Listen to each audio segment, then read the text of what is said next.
Hello दोस्तों, नमस्कार। मेरा नाम है राशिद अली और मेरे चैनल का नाम है CS स्टडी BC। मैं आपकी तैयारी करा रहा हूँ भाई BCom third semester, BA third semester और BSc थर्ड सेमेस्टर में जो को करिकुलम सब्जेक्ट है मानवीय मूल्य और पर्यावरण अध्ययन, यानी कि human value and environment studies, जो आपका सभी के लिए ये ऑब्जेक्टिव पेपर आएगा, उसके लिए मैं तैयारी करा रहा हूँ। पहली वीडियो बना करके मैंने अपलोड कर दी है, उसको जा करके विजिट कर करके देख लीजिए।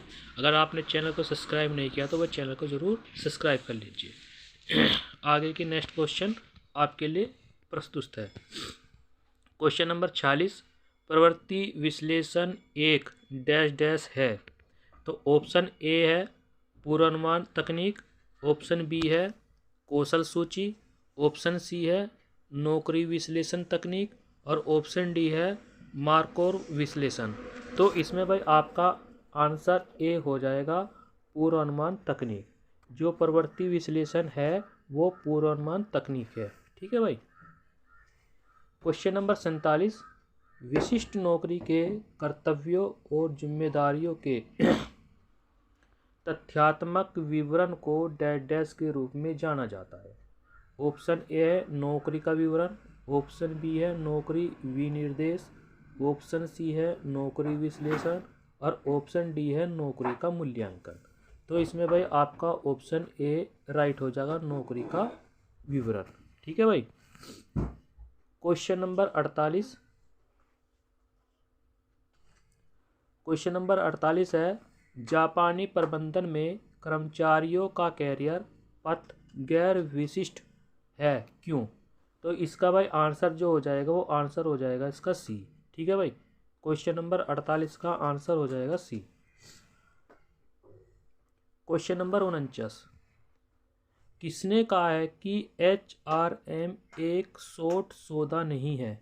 तो ये भाई आपको कहा है टेरी ने। ठीक है भाई।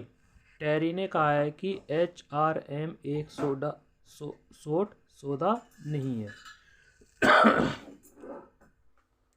क्वेश्चन नंबर 50, कौशल सूची, प्रतिस्थापन चार्ट, मार्कोव विश्लेषण, प्रतिगमन विश्लेषण सभी डैश डैश के प्रकार है।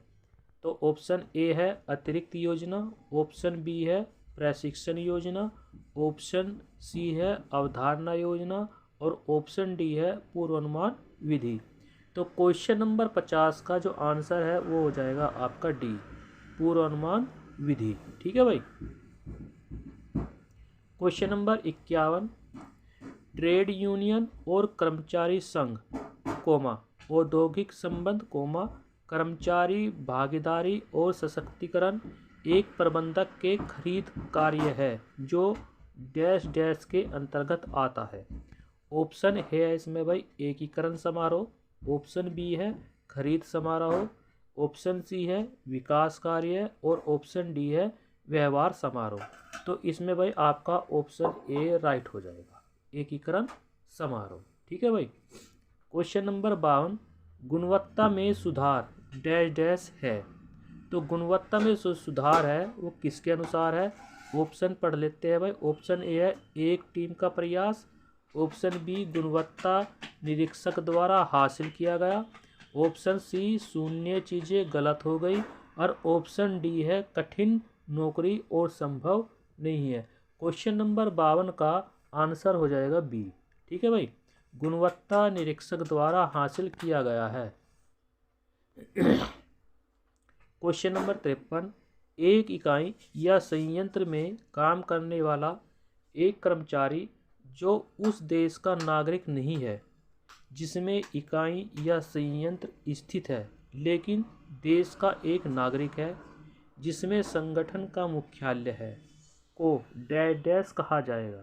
तो ऑप्शन पढ़ लेते हैं भाई। Option home country national, option B मेजबान देश राष्ट्रीय, ऑप्शन सी तीसरा देश राष्ट्रीय और ऑप्शन डी मेजबान देश। क्वेश्चन नंबर 53 का आंसर हो जाएगा होम कंट्री नेशनल। ठीक है भाई, होम कंट्री नेशनल के अंतर्गत आएंगे भाई ये। क्वेश्चन नंबर 54, मानव संसाधन प्रबंधन के तत्व शामिल है।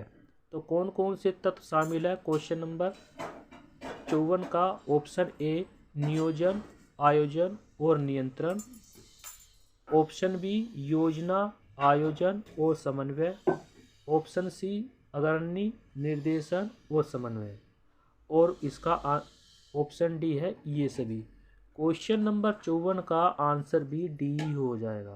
ये सभी मानव संसाधन प्रबंधन के तत्व है। नियोजन भी है, आयोजन भी है, नियंत्रण भी है, योजना, आयोजन, समन्वय, यानी कि सभी ये मानव संसाधन प्रबंधन के तत्व के शामिल है। ठीक है भाई। सॉरी।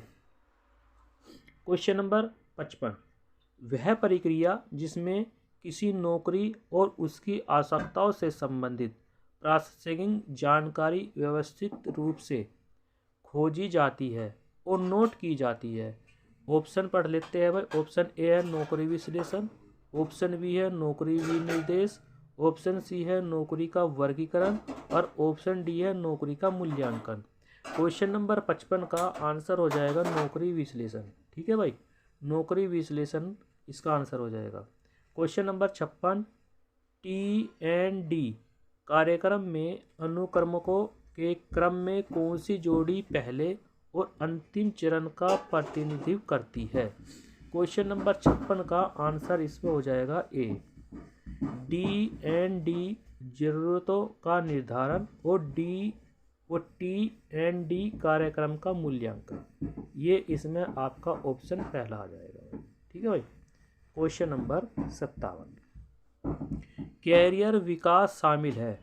तो कैरियर विकास शामिल है तो इसमें भाई आपका आंसर ए राइट हो जाएगा। कैरियर की आकांक्षाओं और कर्मचारियों की क्षमता का सचेत निर्धारण और उन्हें संगठन की ज़रूरतों के साथ मेल खाना। क्वेश्चन नंबर 57 का ए ऑप्शन राइट हो जाएगा। क्वेश्चन नंबर 58, अगर जब कोई कर्मचारी पारस्परिक लेन देन के दौरान संगठनात्मक रूप से वांछित भावनाओं को व्यक्त करता है तो उसे डैश के रूप में जाना जाता है। ऑप्शन ए भावनात्मक श्रम, ऑप्शन बी प्रदर्शित भावनाएं, ऑप्शन सी भावनाओं को महसूस किया और ऑप्शन डी है इसमें भाई मूड। तो क्वेश्चन नंबर 58 का आंसर इसमें हो जाएगा भावनात्मक श्रम के रूप में इसे जाना जाता है। क्वेश्चन नंबर 59, नौकरी मूल्यांकन अनिवार्य रूप से करना चाहता है। नौकरी मूल्यांकन अनिवार्य रूप से करना चाहता है, इसका आंसर हो जाएगा भाई ए। ठीक, ए इसमें हो जाएगा मौद्रिक संदर्भ में एक संगठन में विभिन्न नौकरियों के सापेक्ष मूल्य निर्धारित करते हैं। क्वेश्चन नंबर 60, शिकायत निवारण अनुशासन सामूहिक सौदेबाजी HRM के डैश है। तो क्वेश्चन नंबर 60 का जो आंसर हो जाएगा वो हो जाएगा ए एकीकरण समारोह। ठीक है भाई, शिकायत का जो निवारण है, अनुशासन है और सामूहिक सौदेबाजी है, HRM के अनुसार एकीकरण समारोह के अनुसार इसका निवारण हो जाएगा। क्वेश्चन नंबर 61, नौकरी विवरण की सामग्री में डैश शामिल है। ऑप्शन है नौकरी शीर्षक, काम की स्थिति, ऑप्शन बी शैक्षिक योग्यता कौशल, ऑप्शन सी ए और बी दोनों और ऑप्शन डी इनमें से कोई नहीं। क्वेश्चन नंबर 61 का आंसर इसमें हो जाएगा ए नौकरी शीर्षक, काम की स्थिति। ठीक है भाई। भाई चैनल को सब्सक्राइब नहीं किया तो भाई चैनल को ज़रूर सब्सक्राइब कर लीजिए, क्योंकि मैं आपके लिए इसी तरह वीडियो लाता रहूँगा। क्योंकि ये आपका पेपर जो है ऑब्जेक्टिव आएगा और पहली यूनिट यहाँ समाप्त हो जाएगी। अगली यूनिट के क्वेश्चन में जल्दी ही लाऊँगा। ठीक है भाई, जल्दी ही लाऊँगा मैं आपकी दूसरी यूनिट के। तो इसलिए इसमें जो भी जितनी भी यूनिट है सभी यूनिट के मैं क्वेश्चन आंसर आपके सामने प्रस्तुत कर दूँगा। ठीक है भाई, इसमें से आपका सारा पेपर आपको मिल जाएगा अगर आपने इनकी तैयारी कर ली। क्वेश्चन नंबर 62 है, जापानी प्रबंधन प्रणाली और अन्य प्रबंधन प्रणालियों के बीच अंतर कैसा हो सकता है भाई। क्वेश्चन नंबर 62 का आंसर जो है इसमें आ जाएगा आपका सी। यह अमेरिका प्रबंधन प्रणाली के विपरीत एक प्रणाली है। ठीक है भाई। जापानी प्रबंधन और अन्य प्रबंधन, इनका अंतर पूछा तो वह अंतर आ जाएगा अमेरिकी प्रबंधन प्रणाली के विपरीत एक प्रणाली है। इसका आंसर सी राइट हो जाएगा। क्वेश्चन नंबर 63, इन बास्केट प्रशिक्षण में शामिल है। इस टाइप के क्वेश्चन आपको एग्जाम के अंदर देखने को मिलेंगे। ठीक है भाई। क्वेश्चन नंबर 63 का जो आंसर हो जाएगा वो आंसर हो जाएगा वो सी। ठीक, अनुकरण। इन बास्केट प्रशिक्षण में जो शामिल होता है वो अनुकरण हो जाएगा। ठीक है भाई। ना तो इसमें कोचिंग होगा, ना नौकरी प्रशिक्षण होगा, ना वेस्टिब्यूल प्रशिक्षण होगा, अनुकरण इसमें शामिल हो जाएगा। क्वेश्चन नंबर 64, नियोजन आउटपुट के संदर्भ में विभिन्न नौकरियों के लिए आवश्यक व्यक्तियों की संख्या की गणना करने के लिए डैश डैश कहा जाता है। तो क्वेश्चन नंबर 64 का आंसर जो हो जाएगा वो हो जाएगा आपका भाई ए, काम लोड विश्लेषण। ठीक है भाई। इसकी जो गणना होगी वो काम लोड विश्लेषण के अंतर्गत हो जाएगी।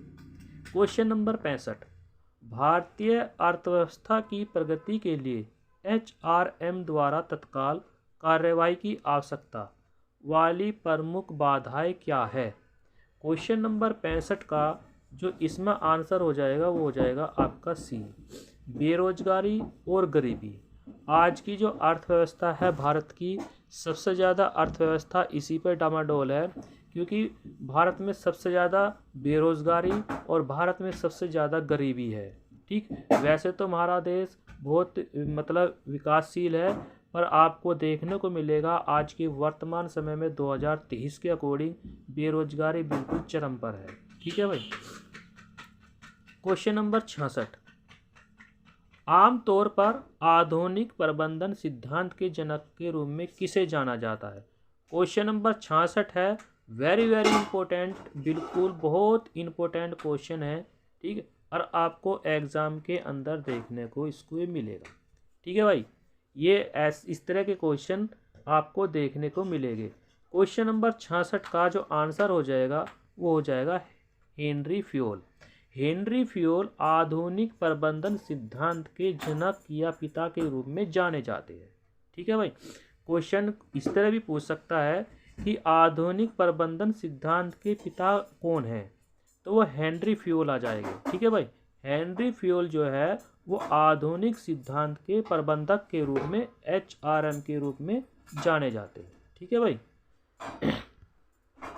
क्वेश्चन नंबर 67, निम्नलिखित में से किसे आधुनिक औद्योगिक युग में पहला वेतन प्रोत्साहन योजना माना जाता है। तो किस योजना के अंतर्गत मतलब इसमें प्रोत्साहन मिला था वेतन प्राप्त करने के लिए, इनको बताया हम आपका वेतन बढ़ाएंगे। ऑप्शन ए है हेल्सी योजना, ऑप्शन बी है टेलर की अंतर टुकड़ा दर योजना, और ऑप्शन सी है वर्थ योजना, और ऑप्शन डी है गेट टैक्स योजना। क्वेश्चन नंबर 67 का जो आंसर हो जाएगा वो क्वेश्चन नंबर 67 का आंसर हो जाएगा बी। ठीक है भाई। टेलर के अनुसार, टेलर ने ही कहा था कि आपका पहला जो वेतन होगा वो प्रोत्साहन के रूप में होगा। ठीक है भाई। क्वेश्चन नंबर 68, MBO का कॉन्सेप्ट सबसे पहले किसने विकसित किया। ये भी क्वेश्चन इंपॉर्टेंट है, आएगा पूरा। ठीक है। मैनेजमेंट यानी कि MBO का जो कॉन्सेप्ट है वो सबसे पहले किसने दिया था। ऑप्शन ए है पीटर ड्रकर ने दिया था, ऑप्शन डी है डगलस मैकग्रेगर ने दिया था, ऑप्शन सी है हेनरी फ्योल ने दिया था, ऑप्शन डी है क्लिंट पी एडलफर्नर ने दिया था भाई। क्वेश्चन नंबर 68 का आंसर जो हो जाएगा पीटर ड्रकर ने दिया था भाई ये। ठीक। MBO का जो कॉन्सेप्ट था, MBO जो कॉन्सेप्ट था वो पीटर ड्रकर ने दिया था भाई। क्वेश्चन नंबर 69, औद्योगिक अनुशासन आमतौर पर थोपा नहीं जा सकता। जो औद्योगिक अनुशासन है वो किसी पर थोपा नहीं जा सकता। तो इसका जो आंसर हो जाएगा भाई वो हो जाएगा आपका सी, संघ की गतिविधियों में सक्रिय भागीदारी, ये आप पे थोपा नहीं जा सकता। ठीक है भाई। क्वेश्चन नंबर 70, श्रमिकों के एक वर्ग या संघ के सदस्यों द्वारा संघ के उचित अधिकार से प्राधिकरण के बिना एक हड़ताल कहा जा सकता है। क्वेश्चन नंबर 70 का आंसर हो जाएगा सी, जंगली बिल्ली की हड़ताल। क्या हो जाएगा भाई? जंगली बिल्ली की हड़ताल। क्वेश्चन नंबर 71, सहभागिता प्रबंधन का एक रूप कौन सा है? क्वेश्चन नंबर 71 का आंसर हो जाएगा डी, ये सभी इसके रूप है। ठीक है भाई, जिन क्वेश्चनों में उपरोक्त सभी ये सभी मिल जाए उन क्वेश्चनों को आप राइट कर देना। ठीक है भाई, एग्जाम के अंदर इस तरह के 4-5 क्वेश्चन आपको देखने को जरूर मिलेंगे। क्वेश्चन नंबर 72, भारत में HRM प्रथाओं पर एक शक्तिशाली असर वाले सामाजिक कारक सभी शामिल है। क्वेश्चन नंबर 72 का आंसर इसमें हो जाएगा भाई ए। ठीक है भाई, जाति व्यवस्था। क्वेश्चन नंबर 73, अंतर्राष्ट्रीय HRM में T&D कार्यक्रम पर ध्यान देना चाहिए। क्वेश्चन नंबर 73 का आंसर हो जाएगा डी, यानी कि ये सभी। ठीक है भाई। क्वेश्चन नंबर 74, अंतर्राष्ट्रीय स्टाफिंग के विचार पर अधिक जोर नहीं दिया जाता। तो किस पर जोर नहीं दिया जाता? क्वेश्चन नंबर 74 का जो आंसर हो जाएगा वो हो जाएगा आपका डी, राजनीतिक चेतना के अनुसार अधिक जोर नहीं दिया जाता, बाकी सभी के अनुसार जोर दिया जाएगा। सांस्कृतिक अनुकूलशीलता के अनुसार भी जोर दिया जाएगा, वैश्विक अनुभव के अनुसार भी जोर दिया जाएगा, पारिवारिक लचीलापन के अनुसार भी जोर दिया जाएगा, पर अंतर्राष्ट्रीय स्टाफिंग में राजनीतिक चेतना के अनुसार जोर नहीं दिया जाएगा। ठीक है भाई। क्वेश्चन नंबर 75, प्रबंधन में श्रमिकों की भागीदारी के उद्देश्यों में आमतौर पर शामिल नहीं है। तो भाई क्वेश्चन नंबर 75 में कौन शामिल नहीं है? तो इसमें आपका हो जाएगा ए, सामूहिक सौदेबाजी को बढ़ावा देना, ये इसमें शामिल नहीं है, बाकी सभी शामिल है। ठीक है भाई। क्वेश्चन नंबर 76, मेजबान देश के नागरिकों में से स्टाफिंग के फायदे आमतौर पर शामिल नहीं होते। तो भाई कौन शामिल नहीं होता? ऑप्शन ए, भाषा बाधाओं में कमी, ऑप्शन बी, जीवन लागत में कमी, ऑप्शन सी, संगठन की गतिविधियों पर अधिक नियंत्रण, और ऑप्शन डी है मेजबान देश के कानूनों और नियमों को बेहतर समझ। क्वेश्चन नंबर 76 का जो आंसर हो जाएगा वो हो जाएगा आपका सी, संगठन की गतिविधियों पर अधिक नियंत्रण, ये मेजबान देश के फायदे के लिए शामिल नहीं है। ठीक है भाई। क्वेश्चन नंबर 77, सहभागी प्रबंधन का कौन सा रूप अर्ध स्वायत्त कार्य समूह को बढ़ावा देता है? ऑप्शन ए है कार्य जीवन की गुणवत्ता, ऑप्शन बी गुणवत्ता चक्र, ऑप्शन सी TQSM, और ऑप्शन डी गुणवत्ता समूह। क्वेश्चन नंबर 77 का आंसर इसमें आपका सी राइट हो जाएगा। क्वेश्चन नंबर 78, औद्योगिक कार्रवाई में आमतौर पर शामिल नहीं होता। क्वेश्चन नंबर 78 का आंसर इसमें हो जाएगा डी, बंद। ठीक है भाई। औद्योगिक कार्रवाई में एक तो हड़ताल शामिल होता है, रोक देना शामिल होता है, और प्रदर्शन शामिल होता है। जो बंद प्रतिक्रिया होती है ये इसमें शामिल नहीं होते। ठीक है भाई। क्वेश्चन नंबर 79, मानव संसाधन विकास कर्मियों की भूमिका क्या होनी चाहिए? क्वेश्चन नंबर 79 का आंसर हो जाएगा सी, ए और बी दोनों। ठीक है भाई, ये दोनों मानव संसाधन विकास के कर्मियों की भूमिका में शामिल होते हैं। क्वेश्चन नंबर 80, HRT का प्राथमिक लक्ष्य क्या होता है भाई? ठीक है भाई। क्वेश्चन नंबर 80 का जो आंसर हो जाएगा वो हो जाएगा डी, ए और बी दोनों। पहला ऑप्शन दे रखा है इसमें श्रमिकों और संगठनात्मक लाभप्रदता की उत्पादकता बढ़ाने के लिए। ऑप्शन बी दे रखा सभी स्तरों पर टिप्पणी को रोकने के लिए, और श्रमिकों के कौशल में सुधार और प्रेरणा बढ़ाने के लिए। तो इसलिए ए और बी दोनों ऑप्शन इसमें राइट हो जाएंगे। क्वेश्चन नंबर 81, नेत्र है, और नेत्र क्या है भाई? क्वेश्चन नंबर 81 का जो आंसर हो जाएगा वो हो जाएगा इसमें आपका डी। ठीक, डी हो जाएगा, यानी कि सभी के सभी ऑप्शन इसमें राइट है। अन्य लोगों को प्रभावित करने की क्षमता वो नेत्र के अंदर यानी कि लीडरशिप के अंदर होनी चाहिए। लोगों के भीतर करने की क्षमता, अनुयायियों के इच्छुक सहयोग प्राप्त करने की क्षमता, ये सभी गुण एक नेत्र के अंतर्गत होने चाहिए। यानी कि जिस आदमी के अंदर लीडरशिप की भावना उत्पन्न होगी वही उसके अंदर ये सारे गुण उसमें शामिल होंगे। ठीक है भाई। क्वेश्चन नंबर 82, एक टीम का मूल्यांकन इस प्रकार किया जा सकता है जैसे। क्वेश्चन नंबर 82 का आंसर इसमें हो जाएगा सी, ए और बी दोनों। जो एक टीम का मूल्यांकन है किस प्रकार किया जाएगा भाई, सहयोग, टकराव से बचने और आम उद्देश्य, दृश्य और अलिखित प्रक्रिया प्रणालियों का खुलापन, ये एक टीम का मूल्यांकन है। इस प्रकार किसी भी समस्या से हम बच सकते हैं। ठीक है, तो ऑप्शन सी इसमें राइट हो जाएगा। क्वेश्चन नंबर 83, कुल गुणवत्ता प्रबंधन TQM के लिए आवश्यक गुण है। ठीक है भाई। क्वेश्चन नंबर 83 का जो आंसर इसमें हो जाएगा वो हो जाएगा आपका सी। ठीक है भाई। क्वेश्चन नंबर 84, मानव के कारण पारिश्रमिक का अर्थ है। क्वेश्चन नंबर 84 का इसमें आंसर हो जाएगा आपका सी, यानी कि ए और बी दोनों ऑप्शन इसमें राइट है। क्वेश्चन नंबर 85 लास्ट क्वेश्चन है भाई आपका, क्वेश्चन नंबर 85। तो इसका जो आंसर है, ज्ञान प्रबंधन से तात्पर्य महत्वपूर्ण मुद्दों से है। तो इसका जो आंसर हो जाएगा, इसका भी आंसर आपका डी हो जाएगा। सभी ऑप्शन इसमें राइट है। तो भाई ये आपकी पहली यूनिट थी और पहली यूनिट के अकॉर्डिंग आपके सभी क्वेश्चन समाप्त हो चुके हैं। अगली जो वीडियो आएगी वो सेकंड यूनिट के लिए आएगी, जिसमें निर्णय लेने से संबंधित जितने भी मतलब लेखक है उनके सभी के बारे में बताया गया है। आगे के उसके क्वेश्चन आएंगे।